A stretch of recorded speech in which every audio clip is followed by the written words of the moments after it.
மாப்ள மேல ரஞ்சிதா பால் காய்ச்ச போறா. சிம்ரன் உன்னை கையோட கூட்டிட்டு வர சொன்னா. எதுக்கு இப்ப அக்காவை பார்த்துட்டு இருக்க? இன்னும் ஒவ்வொருத்தருக்கிட்டே பர்மிஷன் கேட்டு செய்யறதுக்கு நீ ஒன்னும் சின்ன பையன் இல்ல. உனக்கு கல்யாணம் ஆயிடுச்சு. இன்னும் கொஞ்ச நாள்ல உனக்கு குழந்தை வேற பிறக்க போகுது. இனி அவங்க அதை நினைப்பாங்க, இதை சொல்லுவாங்கன்னு உட்கார்ந்துட்டு இருந்தா உன் வாழ்க்கையே வீணா போயிடும். இனிமேலாவது சுயமா நீயே ஒரு முடிவெடு. மேல ரஞ்சிதாவும் சிம்ரனும் வெயிட் பண்றாங்க. வா வா. என் பையன் எங்கேயும் வரமாட்டான்.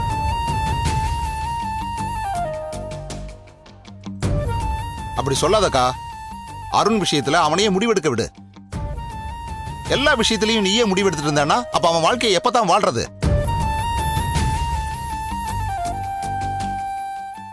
அவனுக்கும் வயசாயிட்டே போயிட்டு இருக்குல்ல. வாழ்க்கையை பத்தி முடிவெடுக்கிறதுக்கு நீ அவனுக்கு உரிமை கொடுக்கணும்ல. எப்பதான் கொடுக்க போற? யார் உரிமையும் நான் தட்டி பறிக்கவும் இல்ல, தடுக்கவும் இல்ல. ஆனா நான் என்னமோ என் பையனுக்கு எதிரா நிக்கிற மாதிரியும் அவனை அடக்கி ஆள்ற மாதிரியும் நீங்க எல்லாம் தப்பா நினைச்சிட்டு இருக்கீங்க.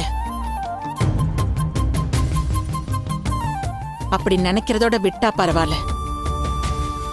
வாழைப்பழத்துல ஊசி ஏத்துற மாதிரி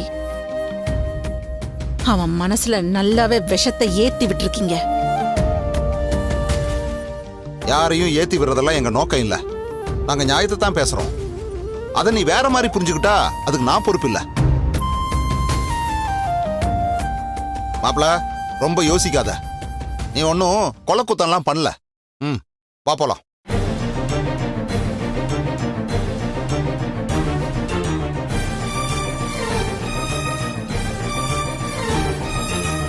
வான்னு சொல்றல.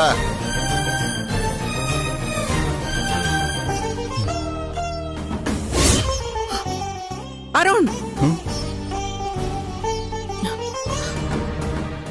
இந்த அம்மாவை தூக்கி எறிஞ்சிட்டு நீயும் அவங்களோட போய் சேர போறியாடா? அம்மா, நான் யாரோடையும் சேர போறது இல்லம்மா. நம்ம குடும்பம் இப்படி ரெண்டா பிரிஞ்சிருக்கிறது எனக்கு பிடிக்கல. பெரியவங்க எல்லாரும் ஒன்னா இருந்துதான் எங்க பிரச்சனை முடிவு எடுத்திருக்கணும். தேவையில்லாம சின்னவங்க எல்லாம் பேச விட்டு பிரச்சனையை இவ்வளவு தூரம் கொண்டு வந்து நிறுத்திட்டீங்க. அம்மா, இந்த சூழ்நிலையிலையும் இப்படி ஒரு பிரச்சனை நடந்திருக்க கூடாதுமா. சரிப்பா, நம்மள மீறி நடந்து போச்சு. சில பேர் சுயநலமா யோசிச்சு நினைச்சத சாதிச்சிருக்காங்க. இந்த பார், நீ யார் பக்கம்? அதுதான் இப்ப கேள்வி.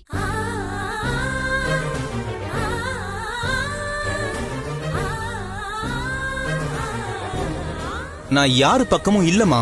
இவங்க மட்டும் போதும், இவங்கெல்லாம் வேணான்னு என்னால நினைக்கவே முடியாது.